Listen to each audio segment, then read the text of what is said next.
I say yes. I say no. I say we're going to cut the jug up to find out what's in it.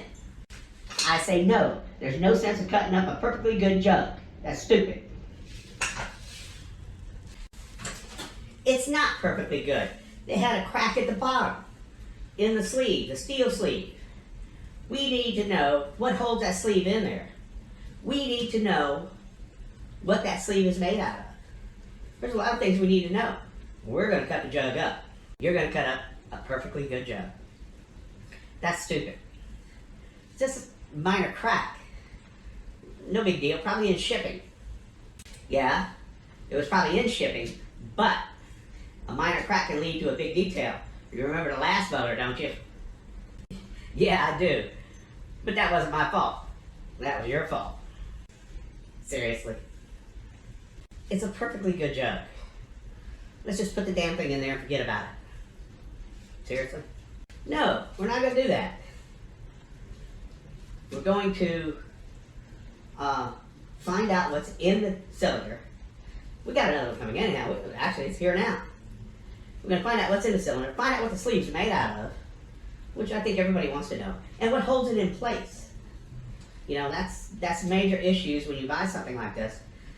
The best thing you could do is take like 10 to 15 thousandths off the top of your pistons, because that's the one that's going to expand the most, because that's billet. Pretty much I would think it would be. And billet's going to expand more than cast aluminum. Now, we don't know what the sleeve's made out of. It could be made out of cast steel, cast iron. More than likely, I'm thinking it's cast iron. It's cast iron, it's hard.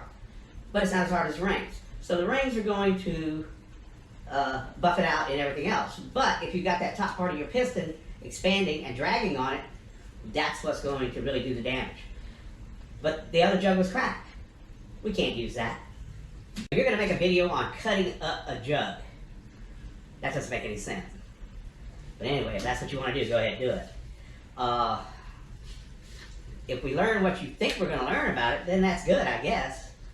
But I don't know. And who cares? You know what I'm saying? Who cares? It's the people out there buying this stuff. You know, sleeves are put in several different ways. They got lips that go down, and pins and what have you. And some sleeves are actually cryo shrink and fit in there. I don't think a $50 jug is going to be cryo shrunk in there. There's got to be something in there holding this thing in there.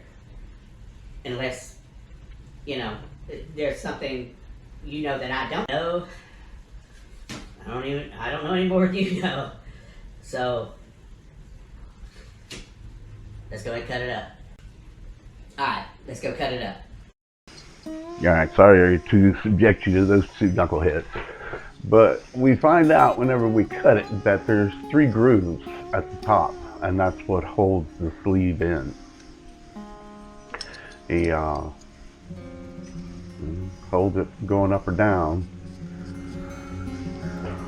We will check them for depth, how actually deep they are, and you can see the 3 rings right there. So that prevents it. It doesn't prevent it from turning, but I guess when they do the injection pour on it, it holds it. And I would get around an average of 10 thousandths. The material is magnetic.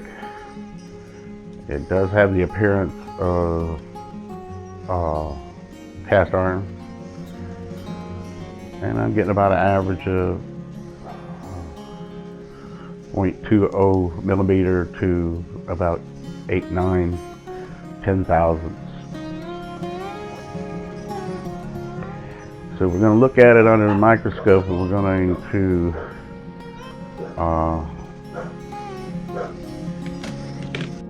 look at it a little bit here. And the finish on it isn't that bad. This is about 500 times, I think, or something like that. 50 times, 500 something, 100 something. Anyway. It's scratchable.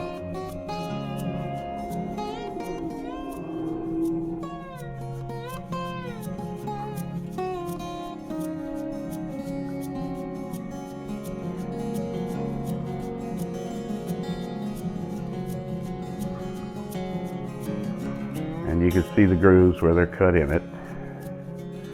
And actually they're probably spun cast. That's how these things are probably made. Don't know for certain, but I'm just kind of thinking that's how they do. They pour molten iron into a cast form that's spinning, centrifugally slinging all the heavier metal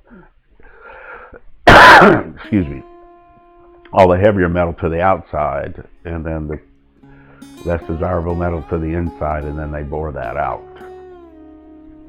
So this is the inside. You can see where they half-heartedly cross-hatched it a little bit, and it's looking like cast iron. It should look. We got a few more tests to do, but we're going to run a spark test, and the sparks off of this should tell us what it is. But the finish on it doesn't look that bad. Now, I'm going to show you a picture at the end of this video of the blade of this Damascus, and you can look at it under the little microscope I got. It looks like it's pitted up real heavy, but once you look at a picture of the knife, you're going to say, well, you know, you can't see any of that. So the finish of the jug is not that bad. So you can see where it breaks, the break line and what have you. It looks just like cast iron. So after looking at that, I'm like 99% sure that, or I'd say 90% sure it's cast iron. And got a few little bad spots towards the bottom of it. That's where the crack was at.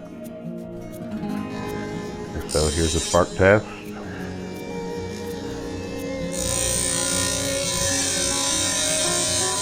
If you see how the sparks come out and flower like that, that is a very good indicator of cast iron.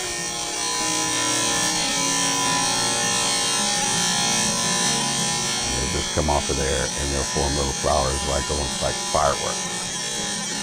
And then the next test we'll do is the crush test. And yep, it's cast iron.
And here's the knife I told you about, and you can tell the blade is awful smooth.